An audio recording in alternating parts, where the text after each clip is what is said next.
Almost like being on the sidelines, isn't it? 30 Georgia football legends telling their stories in their words. But it's not over yet. What do these legends have to say about some of the more colorful characters of the Georgia Bulldogs? Good. As we get started here in our last segment, and the stories have been so great, I wish we had 2 or 3 more segments that we could go, because we could certainly fill them up. Thought I'd bring up some of the colorful personalities through the years at the University of Georgia, and I don't know if there's been one more colorful than Erk Russell. And Joe T., you're going to be able to combine an Erk Russell story with another one of the great Georgia games, and that is the game against Florida in 1976. 76 Florida game. Both teams are playing for the championship. The winners got the inside track. And we go down there, and of course at the time we always looked at Jacksonville, as all of us in this room do, as an extension of Georgia. Whoever drew that line, sextant was off. So Jacksonville really was a Georgia city.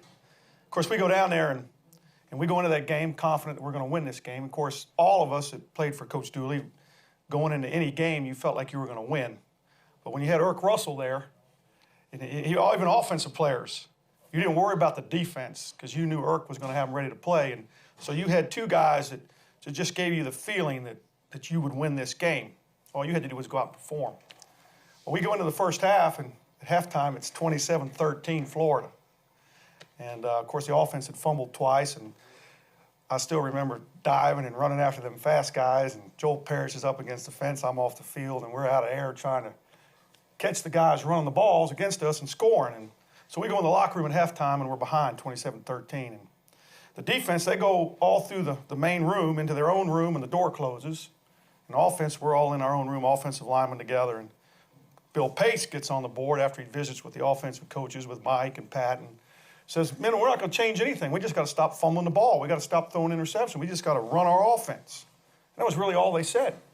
So here we are sitting, and we're waiting for to go back out. We can hear the fans screaming and hollering, but then all of a sudden, we hear this trash can go flying and hit the wall. We all turn around. And then there's Coach Russell. He's ranting and raving. Never in his life has he been in a game when the defense didn't play the way that he had coached them. Lockers fly over. Another chair goes flying. And Joel Parrish looked at me, moon pie. God, it's a good thing we're not in there. And Erk now is beside himself, hollering and screaming. And then all of a sudden, we had a linebacker, Ben Zambezi, that we've mentioned.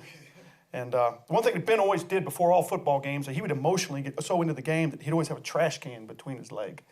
And he'd let those cookies go. And I remember walking past him one time thinking that, God, I'm glad that he's on my team. Well, anyway, about that time, we hear Ben let it go.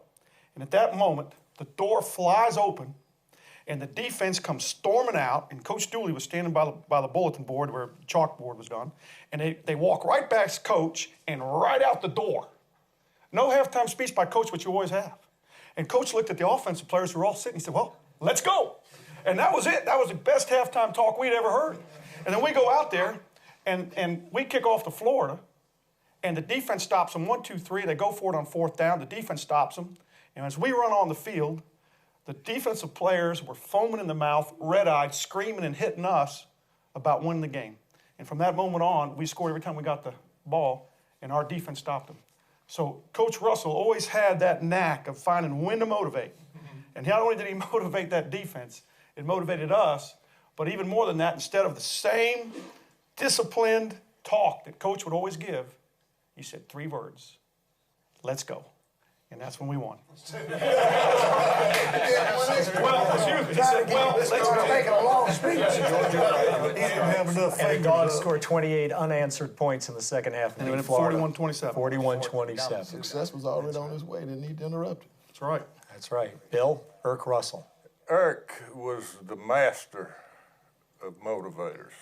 He could get you fired up, get you ready to play. He'd start out with the week with some off-color joke to make that the theme Of the week. for the week as far as how it would relate to our defense stopping the opponent's offense. He was just incredible to play for, and I've said this on numerous occasions. If you couldn't perform for Erk Russell, you need to take off your jock, hang it on a nail, and go find something else to do. he could get you that into the game. George, any thoughts? You know, he was so, I mean, nobody could not play for him, just like Bill said. I remember one occasion we were in the Sun Bowl, and Coach Dooley, I know, remember this, back in '64, we were out there, and it was on Christmas. We were playing on Christmas Eve, Christmas Day, something like that, and they were handing out gifts to everybody. Everybody was getting a gift because we weren't home.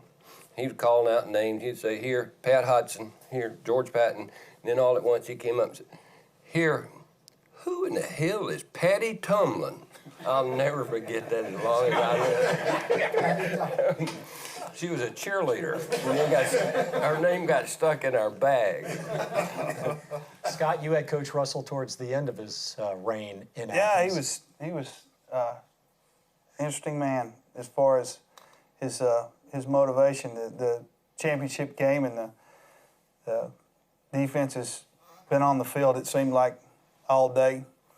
And it's 100 degrees on the field, and everybody's over there dying. And Frank Ross is just, you can't talk to Frank anyway. He speaks 3 different languages. None of them are English or Spanish. They're just 3 different languages. And guys are dying. We've run out. And he keeps walking over to the bench and saying, fellas, we got to go out there just one more time. And he must have just one more time us to death that particular afternoon. But playing for Erk Russell is as far as letting anybody down during the game. That man, I mean, he didn't have to say a word, and he very seldom said anything to me, but he could look at you and get the job done. You know, it's funny because he used to say something before every game, whether it was raining or, he said, it's a beautiful day outside, man.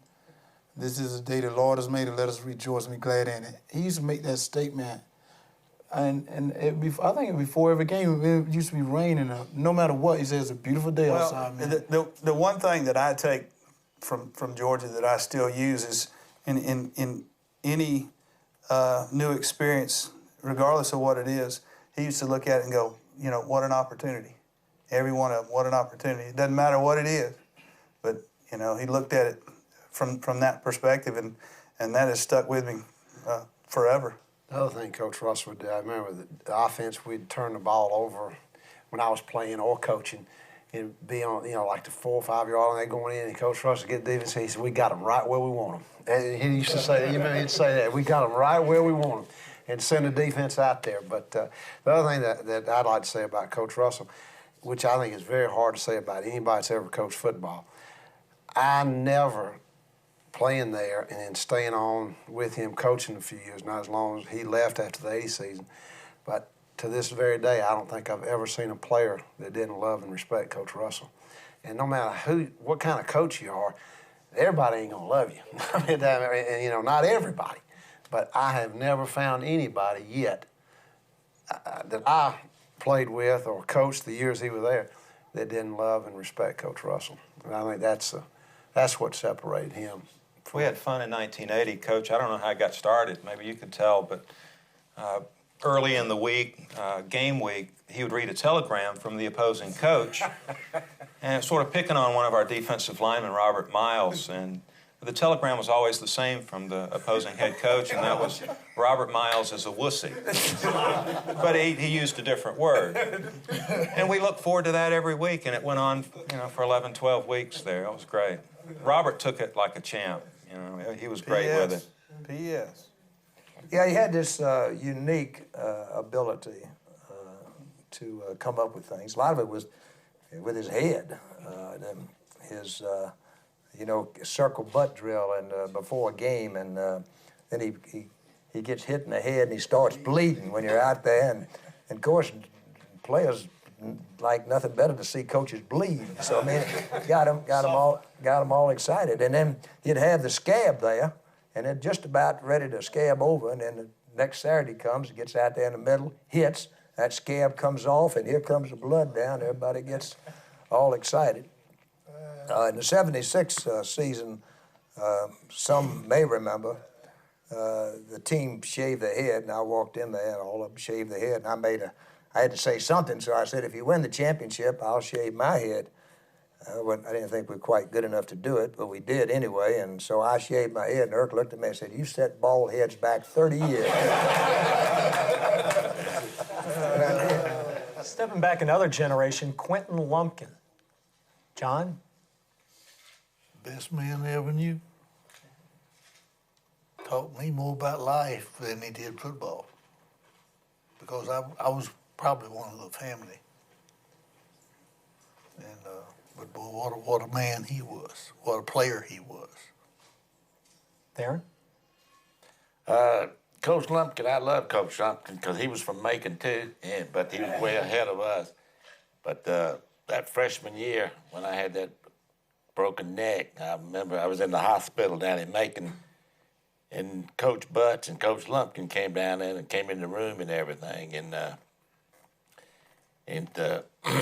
we got to talking a little bit, and they told me, said, Darren, whether you ever play football for the University of Georgia or not, you're still going to have your scholarship.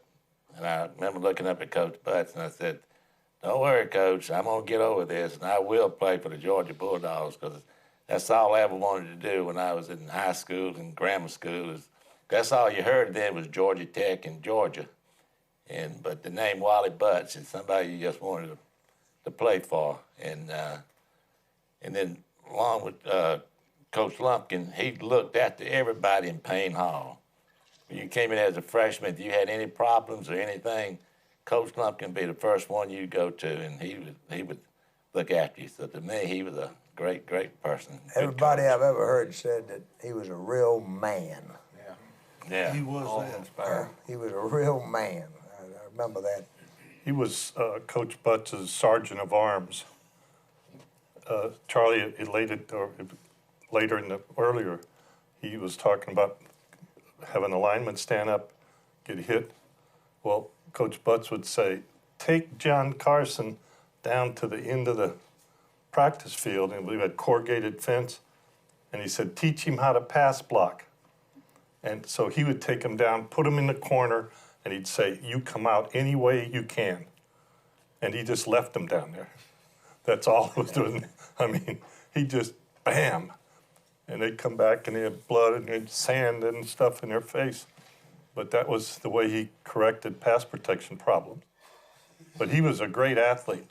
John will attest, he used to let the receivers run routes, tight ends, and he could throw the ball from this position 30 yards down the field, and accurately. He was unbelievable. Wayne McDuffie. Eric? Well, Coach McDuffie is, as I think, one of a kind. We were talking about him a little bit earlier that didn't appear that he liked anybody, and I think I fell into that category too. You know, he only said a couple of things to me, and the one that sticks into my head the most is I had a pretty good junior year, and I entertained going into the NFL and leaving school early, and Coach McDuffie called me in and said, well, you probably think that you're pretty good, you know, right now.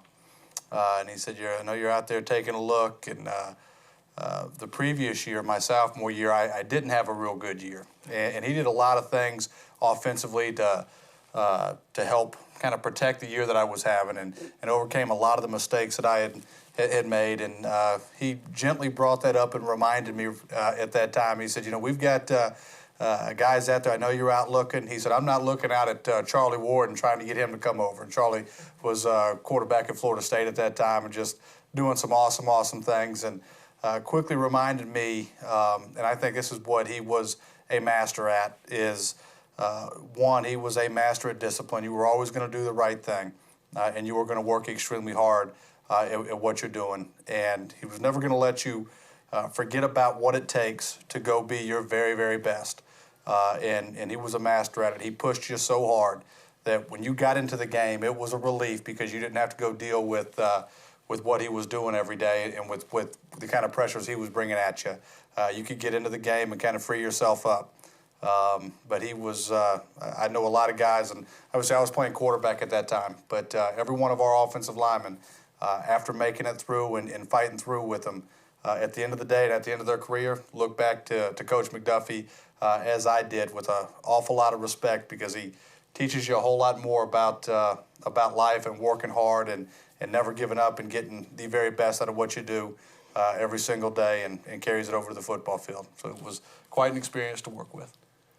I think the thing about Wayne, he came to Georgia, I guess it was 77. 77. And we'd had a great offensive line, and we hurt there for a while and rebuilding and getting it back where we were. But my experience with Wayne was a lot of recruiting. And I'll never forget, we were in Jessup, Georgia with Lindsey. And in fact, I learned a whole lot from Wayne about recruiting. He was one of the better ones I was around, him and Coach Greer. But Lindsey, it was D-Day for Lindsey. He had committed to Tennessee, didn't sign because they made a mistake of not coming down on the day to sign, and we had 2 or 3 days to get a few things done to try to convince him to come, and kind of wavered him. But this morning he was going to tell where he was going to school. And so we get there at 6 o'clock, and sure enough, as we pull up, the Tennessee coaches beat us there. We had been there earlier, and we went to get some coffee.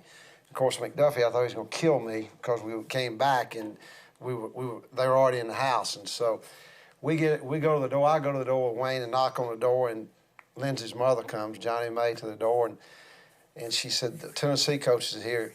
Said, you can't come in. I said, we got to come in, Johnny May. I said, we just got some coffee. We got to have some sugar. We don't have any. We got to come in. So sure enough, she let us in, and we go in. McDuffie's gonna kill you. Yeah, that's right. And I'm talking fast as I can, because McDuffie is gonna kill me if we don't get in there. So we get in the kitchen, and you hear Johnny May and Lindsey's dad and the 2 Tennessee coaches talking in the living room. So we're in the kitchen, and McDuffie's pacing. You know how McDuffie's pacing, you know. I said, just relax. We're all right. We inside there. But he said, where's Lindsey? I said, she's back in the back room back here. He's making his mind up. He said, I tell you what we're going to do. I'm going in there. You go back there. Find out what's going to happen. I said, okay. So Wayne goes in there and diverts off the family, and I go back through the hallway and go back there to Lindsey's bedroom. Go in the bedroom, sure enough, there's Lindsey. He's got a tape going and listening to music, you know, like kids do. And finally I said, Lindsey, take that headset off. What are you going to do? He said, I'm going to Georgia. I said, go in there and tell the coaches right now. I said, McDuffie's in there. He'll handle the rest of it. And sure enough, Lindsey goes in, and Wayne jumps up and said, that's it. You guys are out. That was it. Diplomatic Wayne. Yeah, that was, and they knew it, too. They knew that was it. And they knew they wasn't, there's no more talking. Nobody was going to say anything. He said, you're out. And that was the deal right there. But Wayne was he was a tough guy, and he was a great coach and a great friend, and a guy we all miss a bunch. Great recruiter. Oh, yeah. Oh, boy. Yeah, I had the fortune of having him recruit me, and I often wondered if you guys ever had practice, because he seemed to be at Valdosta High all the time.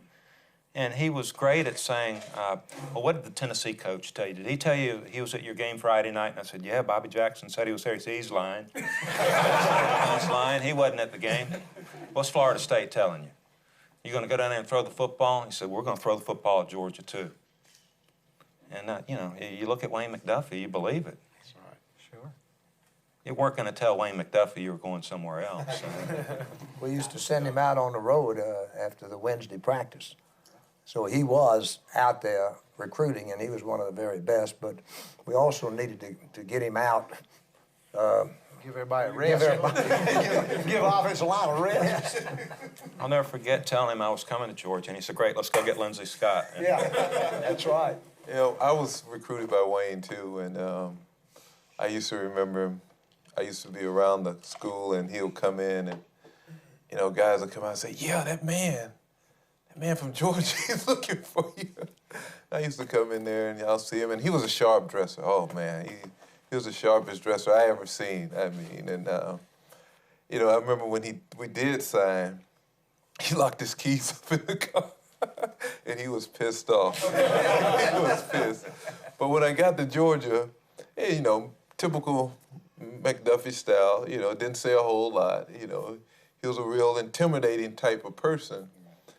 And I'm kind of tight end, but he's, like I said, he wants me to play line, and you know, and I'm not barely bulked up, but I started eating and everything, and I started getting bigger. And but that was before I was eating them salads, trying to keep my weight down, because he was waiting for me to gain weight so he could move me and everything. And one time went to Lawrence, South Carolina with Norris Brown, and we got snowed in.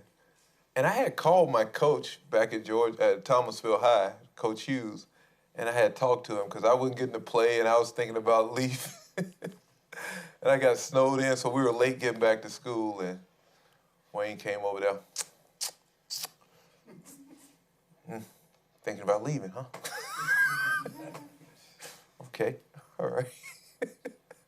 And I just said, yeah, you know, Coach, but, you know, we worked it out. But the thing about Wayne, I loved that he was tough, but he was like that with everybody. I mean, he was like that with everybody. But he did teach me one thing. He used to tell me, he said, look, you're out there for an hour and 45 minutes, 2 hours. He said, give it all you got. Give it all you got. And, you know, that's what I did. When I, you know, got my opportunity, that stuck with me. And after he left Georgia and went to the Falcons, we had a chance to talk because we played the Falcons all the time in San Francisco. And we got an understanding of what was going on, you know, and it was just great. I mean, I really, you know, just think about him and what he instilled in my life. And just at Georgia, you know, it was typical of Georgia and the people, and just like I said, having this opportunity to sit here with such great athletes that laid the foundation before us, and just to have this time to just, you know, it only happens once in your lifetime, you know, and, you know, fighting wars with Buck and seeing Mr. Trippy and hearing about finally meeting this drought breaker. I heard about it from Coach Dooley all the time, you know. Every time we got to play Georgia Tech, he would say, it reminds me of a story. And he would tell us the stories. And then, Coach, when you used to take us out on, when we used to go on away games, you know, you started that tradition of taking us to see different things. You know, we went to the USS Saratoga. We went down to Graceland one time, came to Opryland. It was just a whole big experience. And just the people, like I said, that you meet at the University of Georgia, like the Wayne McDuffie's, that built that tradition and instilled a lot of discipline in my life that I use today. And I remember those things so fondly now, you know, that I can look back and see, even though it was a tough time, you know, being switched here and there, but finally playing and adding on to that history, you know. It's just a great deal, and Wayne definitely is a part of it and always will be. Coach, I would like to mention your first recruiting coordinator, Coach Sterling Dupree. He was just a prince of a guy, and he recruited me, and he had the South Georgia area, and he got to be worse than the Nats that we have down there. He was always around. Yeah, he was the first hire. Sterling had been at Georgia and had coached at Georgia and then went to Florida.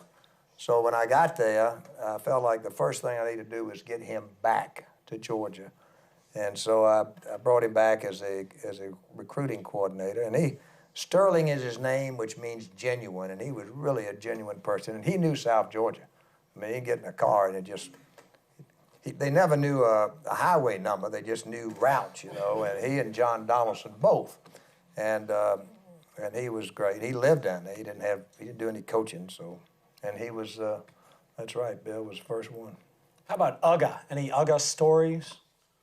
Auburn. Auburn. And the receiver got a nice introduction to Uga. Somebody feed him too much cheese on an airplane coming back. The reason is that is because Sonny would always send him back to where Case and I sat. And, of course, he wasn't the best smelling thing. So, of course, we got the cheese and sent him back up. Along those lines, I don't know whether it was Uga 3, 4, or 5, because I've had the privilege of being through all 6 of them. But we were playing Vanderbilt up here around 1980 when we were going so great. And Vanderbilt had never been on television. And Roy Kramer, who became the very successful commissioner at the conference, was the AD there. And Roy always wanted to do things right. So he was very proud that, that they were going to be on television. So they got a brand new AstroTurf. I mean, it was just a beautiful AstroTurf. And on Friday, when we were walking around, he was showing us all what's been done there. So Uga was out there walking around, and all of a sudden, right on the 50-yard line, we turned around, and Uga relieved himself. I mean, and I think Roy was so embarrassed, but he turned to his assistant and said, "Clean it up." The best one I heard, though, was when LSU, I think in 76 or 75, and Uga had the heat stroke early in the year and lost his hearing. Yeah. And went out to buy Mike's, the Tiger's cage, and the handler poked Mike, and it came over with this big growl, thinking it was going to scare little Uga. Of course, he couldn't hear it. He hiked up and just pissed all over Mike.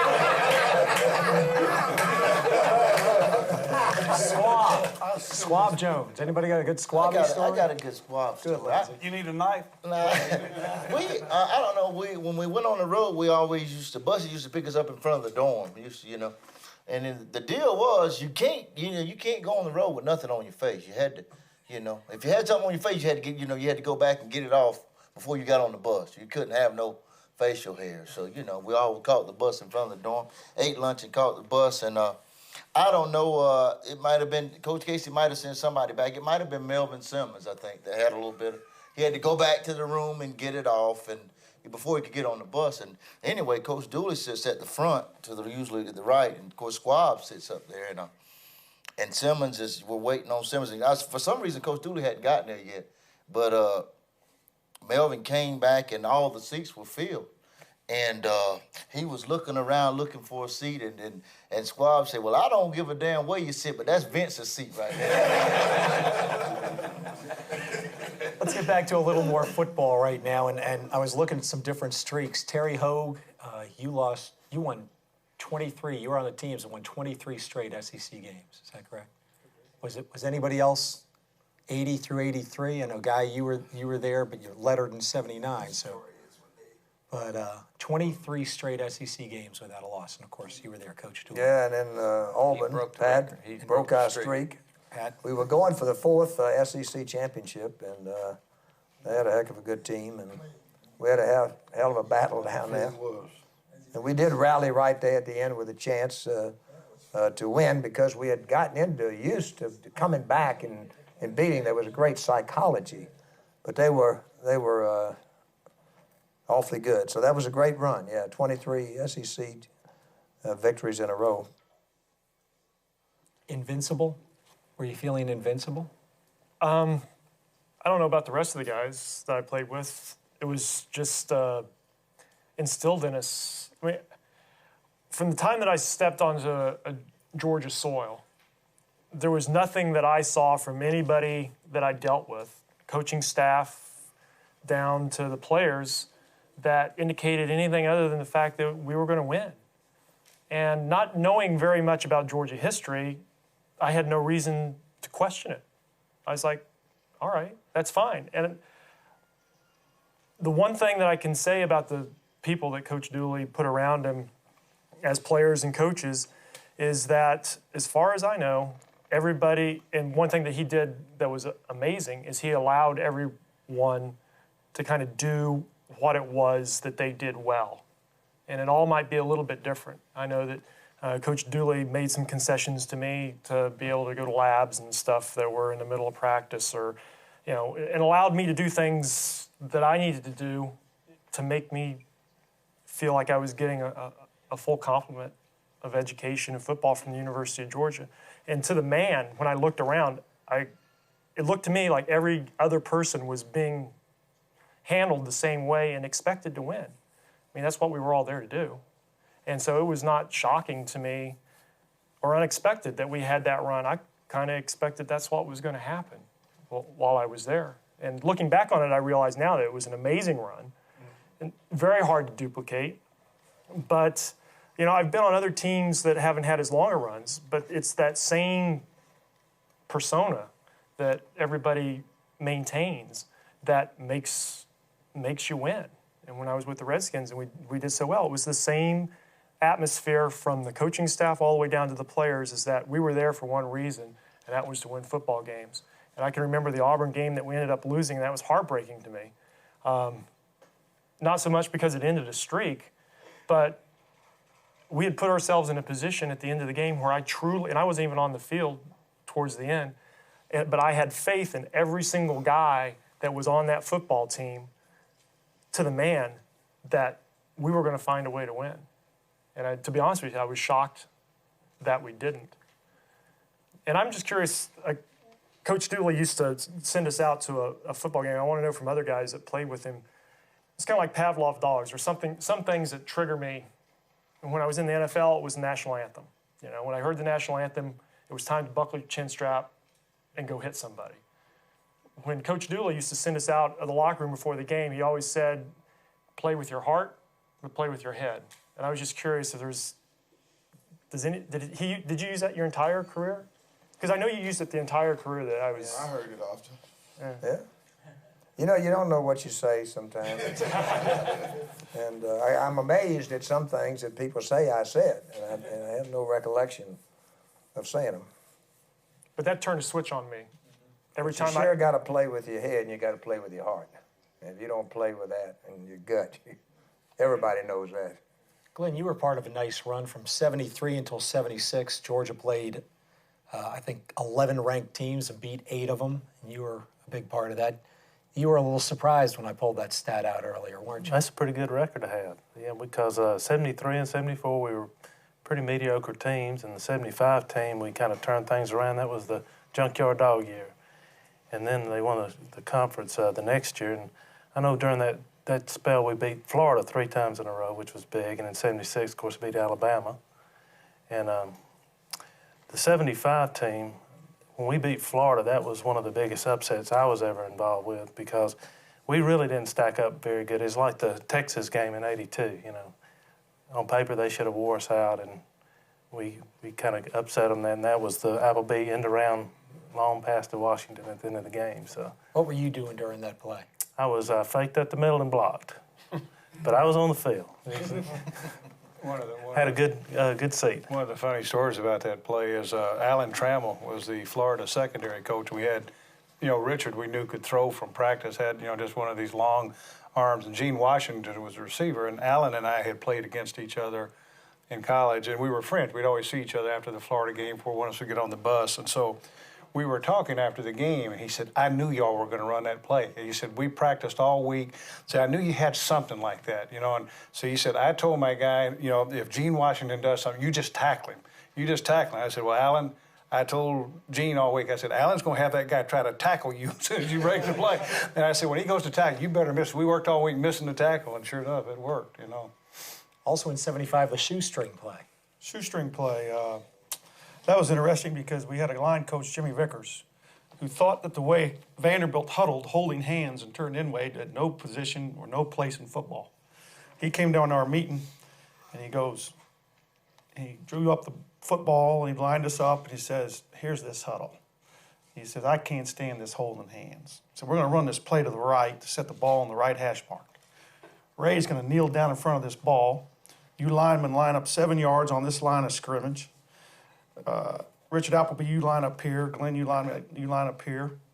And he says, Ray's going to pick that ball and toss it up, and then all 5 of you guys are going to wipe this huddle right out. And I remember lining up, looking inside, and Gal Beers was their nose guard. And they're holding hands, and he looked again, and he goes, hey, what are they doing? About that time, we snapped the ball and wiped him out, and he walks in. And I'll never forget the look he had on his face. Galbraith looked at me, and I felt bad that we had run that play because he thought that was a really cheap shot play. Counted for the particularly against Vanderbilt. True. But it was so quick, Coach, I don't think anyone ever filmed it. They didn't have it wasn't even recorded on film because they kept waiting for everybody to huddle up. You don't want to replay it, huh? Talking about some big games, somebody mentioned Alabama in 1976. Shutting out Bear Bryant between the hedges.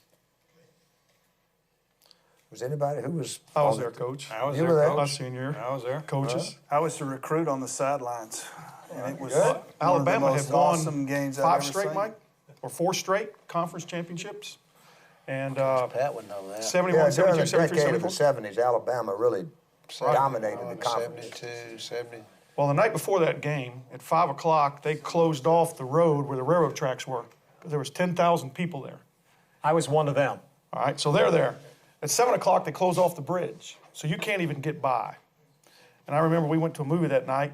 Coach, you came through about 10 o'clock, and I don't think any of us were going to go to sleep. We all told them we're ready to play.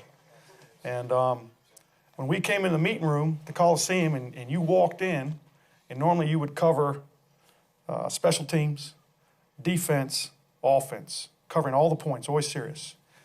We're all sitting there, and he came in and looked at us, and he said, "You're ready, let's go." And everybody screamed and came out. And if there was ever a game when a bunch of Georgia boys came out on the sideline, and when Alabama ran out, if one guy would have run across that field to start fighting, the whole team would have. We were just so focused to play. Because we had come there to win a championship, and for the senior class, which had 21 guys, this was our last shot to win a ring. That's why that game was so big. Yeah, the thing I remember about the game is when you felt sorry for Alabama, it was 21-0. They were a wishbone team at that time, and they're dropping back, and we're ahead at the end, and they're dropping back into wishbone, trying to run play-action passes, and all our guys just have their ears back and teeing off, and you say, "Ouch, that hurts." That's when it's good to have a passing game, Coach. That was good. Who made the trip to Michigan? 65. Let Casey tell you about that play. That game. Well, the thing was that I remember walking through the tunnel, and they have the numbers on the side, and we were looking right in the numbers. I mean, these people were really big. I started to get a little concerned. I said, these guys are real big. But the one thing they didn't have, I was on all the special teams, and they had no idea what kind of speed and quickness we had. We covered kicks and did things that they weren't used to doing. All the little things, covering punts, covering kickoffs, doing all the little fundamental tackling well, all those sort of things like that. That was basically the difference in that football game. And I'll never forget the night we got back.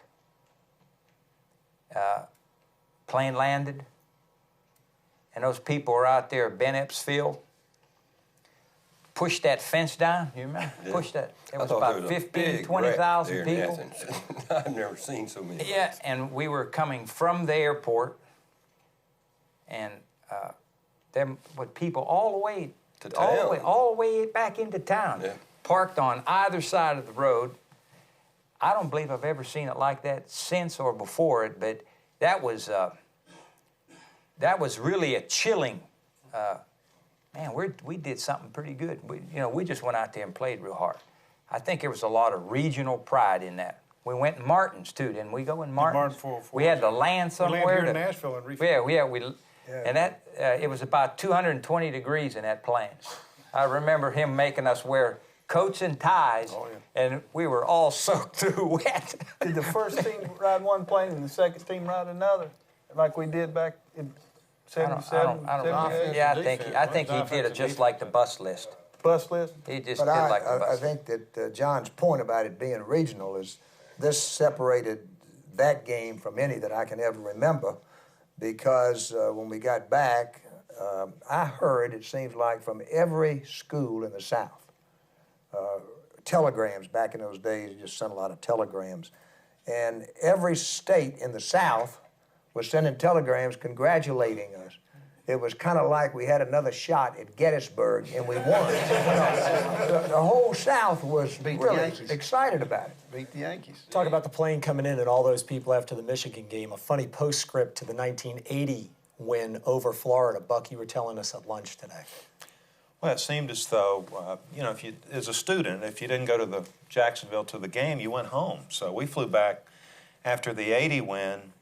Lindsey was still running. And, basically it was a ghost town. There wasn't anybody there. There was a handful of people that met us. back at the dorm, and we ended up, going and hanging out as a team.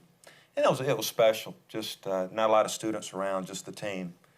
And had a chance to see Lindsey ride the mechanical bull over at one of those places. Thank goodness he didn't get hurt. I'll tell you something about the Florida game with these guys that did so well against Florida.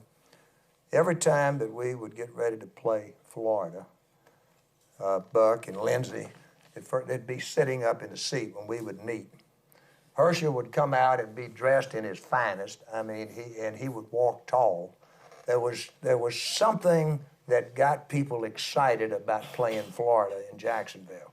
And everybody just, if I would go in and say we were going to be on television, you could see Buck and you could see Lindsey and you could see the eyes get big. And again, Herschel would always walk a little bit taller. Now, he always walked tall, but for some reason we were going to Jacksonville, he walked really tall. You chewed him up in '81, Herschel. That was a similar score and another comeback that year. Do you remember that, the drive there at the end of the game?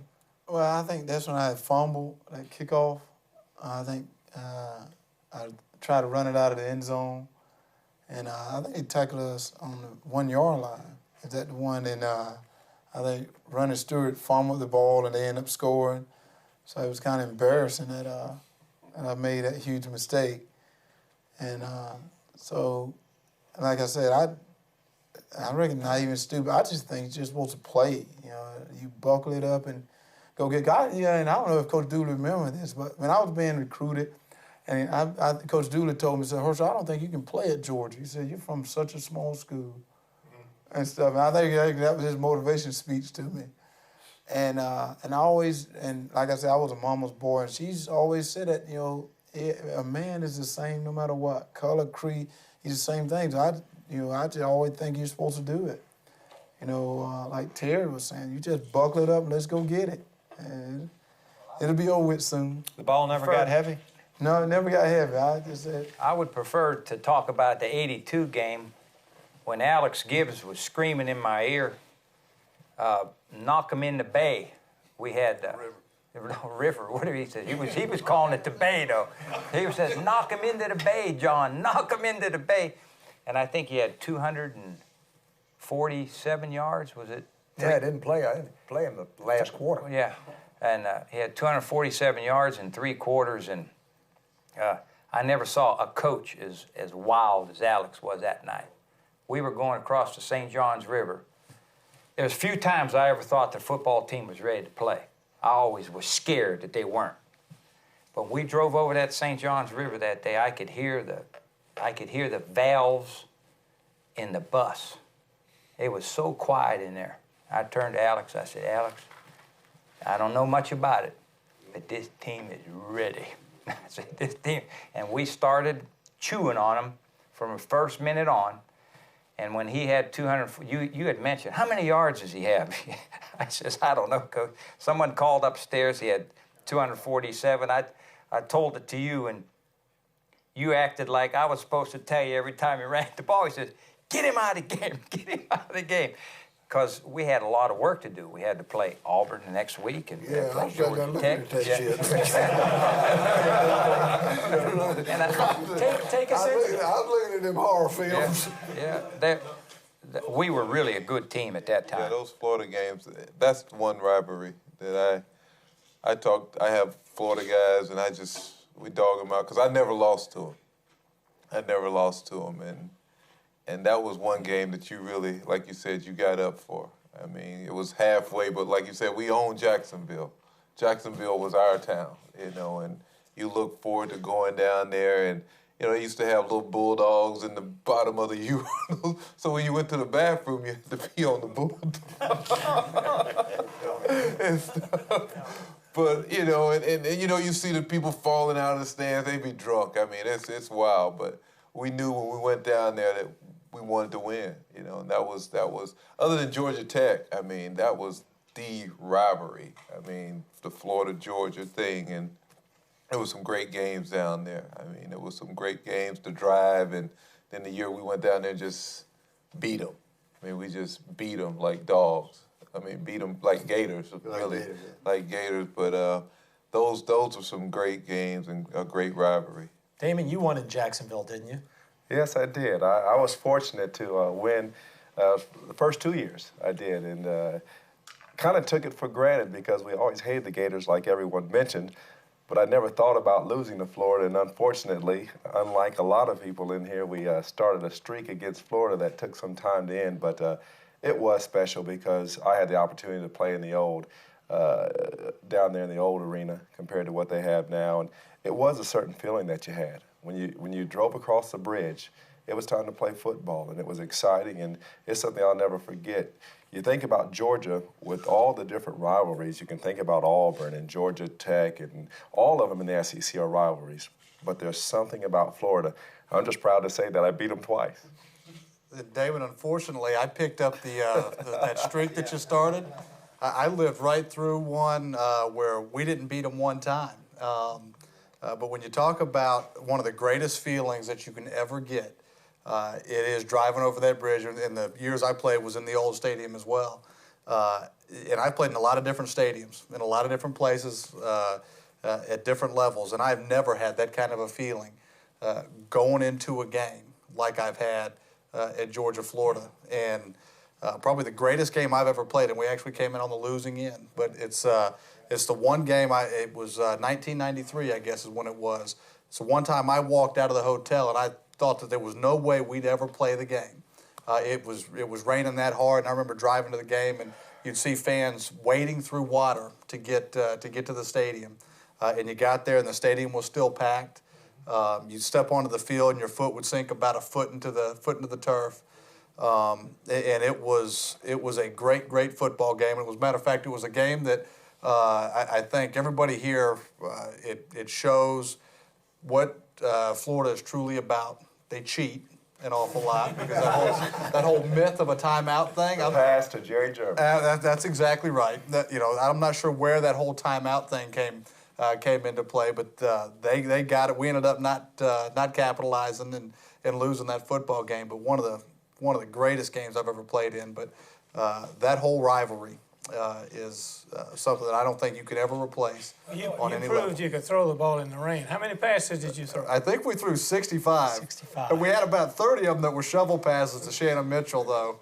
He may have set every record in the book for a tight end that game. I think he had 19 catches. Did he have that many catches? That was that transition from Dooley to golf. It may have happened right at that game. It may have, but but you couldn't run the football in that kind of weather. Although Eric Redd on the other side had a pretty good game, but it was a great football game to be a part of. Would have been a whole lot better if we would have won it, but. I thought it was when you got off the plane and Ken Pillsbury used to say, "Smell that wonderful air." I'll never forget that. Paper mill. From the paper mill. Yeah. That's right. Horace, any great memories from Florida games? Florida games, I don't think I ever won in Florida. You didn't? Well, yes, I did as a freshman. I rushed for 399 yards under Coach John Donaldson. They had Ortega. It was 3 linebackers down there that could bring the leather. They were pretty good football players there. I had disappointments about my trips to Florida. I hated that I wasn't there in '75 when Richard and Gene did that number. But we beat them in '74. I was going to say, beat them in 74. Right. Wow. Sure did. Sorry, I'm standing to be corrected. I didn't think I ever won. We beat them. Another big game, beating Auburn in 1970. They had a pretty good team, didn't they, Charlie? Yeah, they did. They had a real good team. Sullivan and Beasley were riding pretty high, and Auburn was on top. And we go into that ball game, and we had not had a real good team. Mike had come in and played quarterback for us, got hurt, and Paul Gilbert had kind of taken over for us. And we had some guys that we played pretty good. We lost some close games during the year, but that was a good ball game for us, and it was a great victory for Georgia, and it was one of those things that everybody just kind of pulled together and wish we had been able to play together that well the whole year. John, Charlie, how about playing against Harry Gilmer in Alabama? Well, the biggest game I think I could relate to would be back in 1942. We're undefeated. We go to Auburn and we get beat. And the following week, we're going to play Georgia Tech, who's undefeated. And the Rose Bowl determines who wins the game goes to the Rose Bowl. Well, that's quite an incentive at that particular stage of our career. So Georgia Tech comes to Athens, and we put a good number on them. We beat them 35-0. So after beating them, we go to the Rose Bowl, which was very important at that juncture of our careers. But as I look back, when I was coaching, we had a line coach by the name of J.B. Whitworth. And we were working on goal line defense. And invariably, we're scoring every play, we're scoring. And J.B. is upset.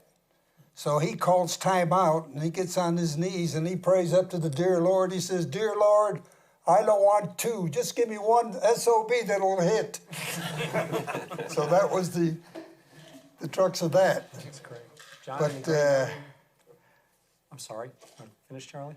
Well, my recollection of a great game against Alabama is 1946. Georgia team is developing an undefeated season, and Alabama is ranked way up there, you know, first 3 teams in the country, I think.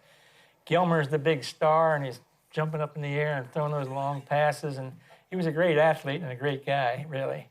But in that game, played in Athens, it was kind of misting, raining, and it was a knockdown, drag-out kind of defensive game. And one big play that I remember is that Charlie, I think he pulled an act like Gilmer. He was ran around back there for a little bit, and he jumped in the air, and he threw the ball into the end zone, and Dan Edwards, flat out, caught the ball in his hands and all for a touchdown and put us ahead in the game. And but the significant thing about that game is Gilmer did not complete a forward pass. And as they say, that was the only college game he played in that he didn't complete a forward pass. Tony, you played through some lean years. You talked about that. Are there any great memories of wins there in the mid-'50s when the program was down a little bit?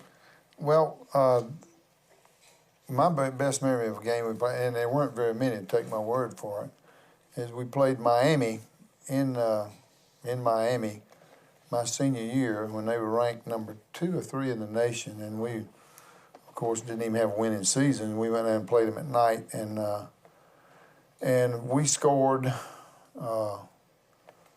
first blood on a punt return of all things. And when we used to establish the wall, come and release your block and turn around and establish the wall, and it was significant for me to remember because I had the pleasure of just as he turned the corner, J.B. Davis turned the corner, I was leading out, and I took out the first 3 guys that were reaching out to get him, and he went all the way for a touchdown. And they came from behind by a fluke and tied us 7-7. So that was it wasn't a win, but it was against the highest ranked team I think we ever played, unless it was Georgia Tech, which I won't go there. I have no pleasant memories about playing Georgia Tech. Theron, you do. We talked about breaking the drought, but you had more than one good game against Tech. I think you rushed for 190 yards over 2 years against them and had your share of touchdowns. How about 58 beating Tech? Well, in 58, they were going to get revenge on us because they thought it was a fluke the year before that we were able to beat them in Atlanta.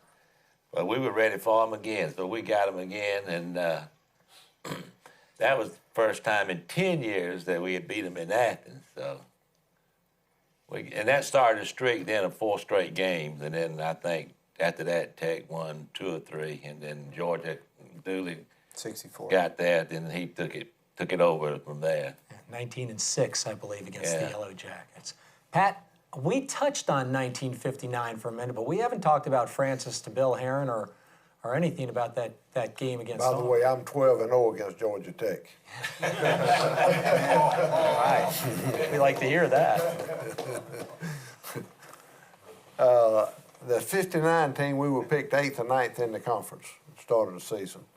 We had a great athlete, David Lloyd, that was everybody's preseason All-American, that left and went signed a pro contract and didn't come back to play his senior year. And, you know, that was supposed to take our football team away from us. Any chance we had was killed when he left. And he was a great athlete, but he wasn't a team kind of a player. And, you know, it was one of those, you know, one of those amazing teams, you know, the Junkyard Dogs or whatever. I mean, you know, you had them and we had two football teams there wasn't a lot of difference in. Charlie Britt and Francis Tarkenton were the quarterbacks, and, you know, Fred Brown and Bobby Walden and Bobby Towns and Bill Godfrey and Don Soberdash, you know, Bill McKinney. You know, all the running backs were, you know, they wasn't any superstars that maybe, but all pretty good. Bill Herron and Aaron Box and Gordon Kelly and Jimmy Vickers and Larry Lancaster. And, I just, you know, Pete Case was a tackle, and Billy Rowland played on the other side from me, and Phil Ash and Dude Thompson. And just a, you know, I mean, I'm kind of amazed that I can call all the names like it.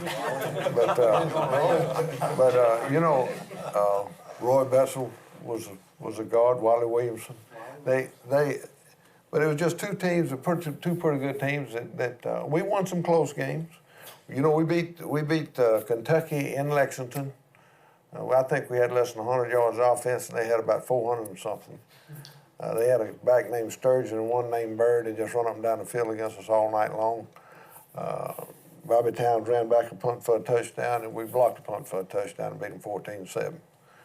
And the only game we lost was South Carolina. One where we weren't ready to play. Went over there and got beat bad too. Yeah, got beat 31-7. I think maybe 31-14, 31-7. And you don't get beat, you need to get we beat played. early. We played. Of course, we started the season beating Alabama, and you mentioned Coach Whitworth a while ago, and I'll never forget, as long as I live, him calling us all up on Wednesday afternoon before we played Alabama, and they were a good football team and beat us the year before, and he gathered us all around, and he said, boys, said, I want to tell you something. Said Coach Bryant coaches by fear. Said his coaches are scared of him. Said his players are scared of him. Said, but the most important thing to him is the people that he plays are scared of him. And he says, I'm going to tell you right now, said, we will not fear Alabama Saturday. Said, we're going into the game, you're just as good as they are. And I can tell you right now that Coach Bryant's just a man, and there's nothing to fear. And, of course, we beat them 17-3 to start our season. And, you know, won the close games down there. Came down to Auburn. And never will forget Coach Dupree giving the scouting report. He went right down the line, Jerry Wilson, Billy Wilson, Zeke Smith, Jackie Burkett, every one of them All-Americans. And Leo Sexton, and then you go back in the backfield, and they got All-Americans back there. They said, Coach Dupree said, ain't no way to beat them. So we can't beat them. I mean, that was just Coach Dupree, you know. I mean, that was his way of, everybody's got their way of motivating you. Well, that was his way. So I can remember just as good that week, because you got to understand it had been a long time since Georgia won a conference championship, and we hadn't had a winning season, and we didn't sleep very much that week. It wasn't the night before the game we didn't sleep. We didn't sleep all week. You know, we couldn't sleep. We go down, you lay down in the bed and your eyes would fly open. You couldn't sleep. You just stay awake, and you get up and you go up to your next room and you talk to the guys, and you know, and that was kind of the way it was. And then they come in, it was a hard-fought football game. It was one that neither one of the teams was very good offensively that day, or we were too good for each other defensively. And Bill Godfrey backed into Bobby Walden and had a punt blocked at the 2-yard line, and Auburn scored. Charlie Britt run back a punt 39 yards for a touchdown, and Georgia scored. Ed Dowse got down there twice and kicked 2 field goals, and it was 13-7.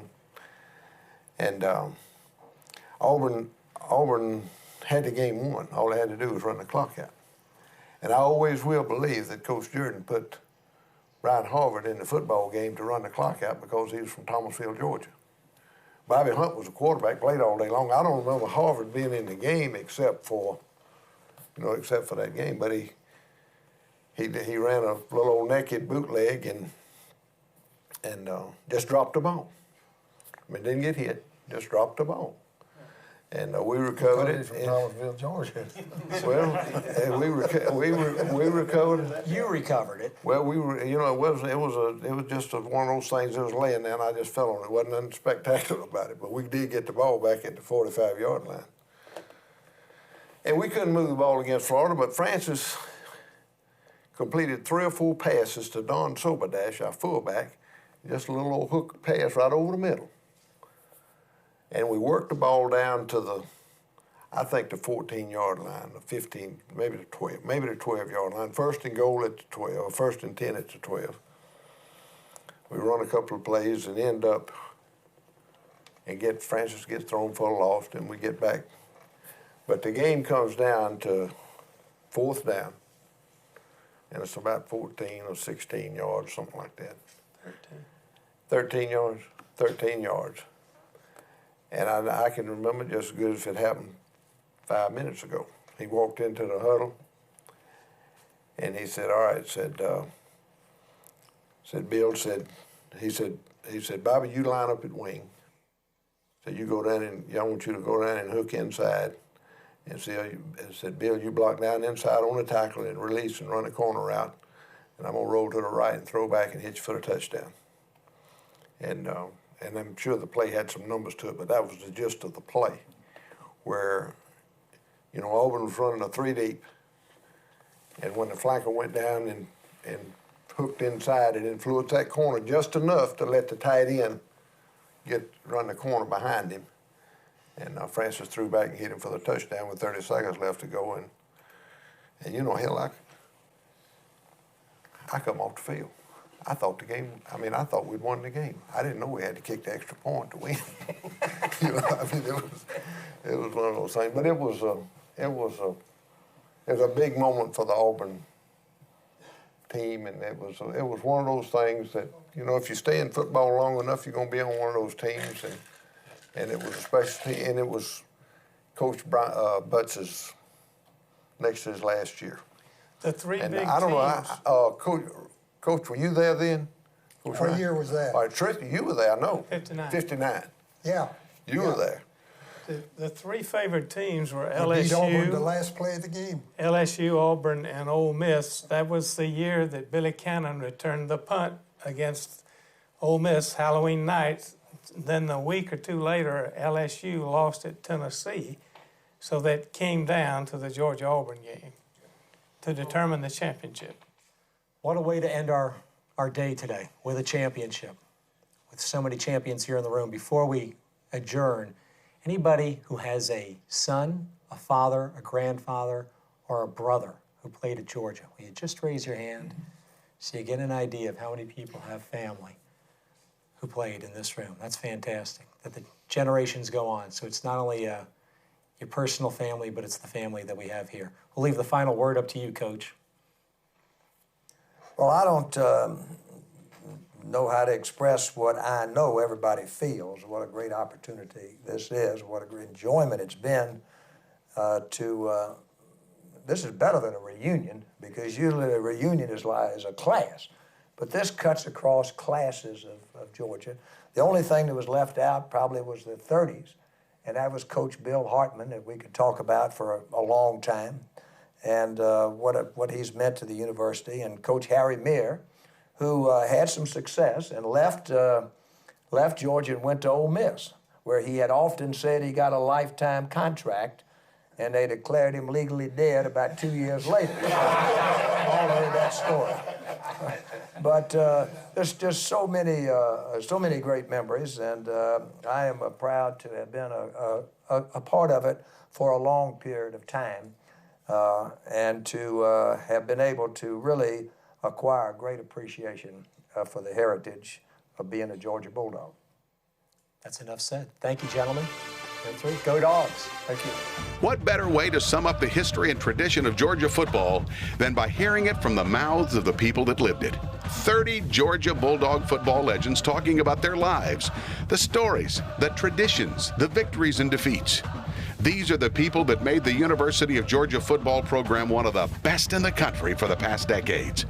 And the legacy they pass on will help make the Georgia Bulldogs a force to be reckoned with in the decades to come.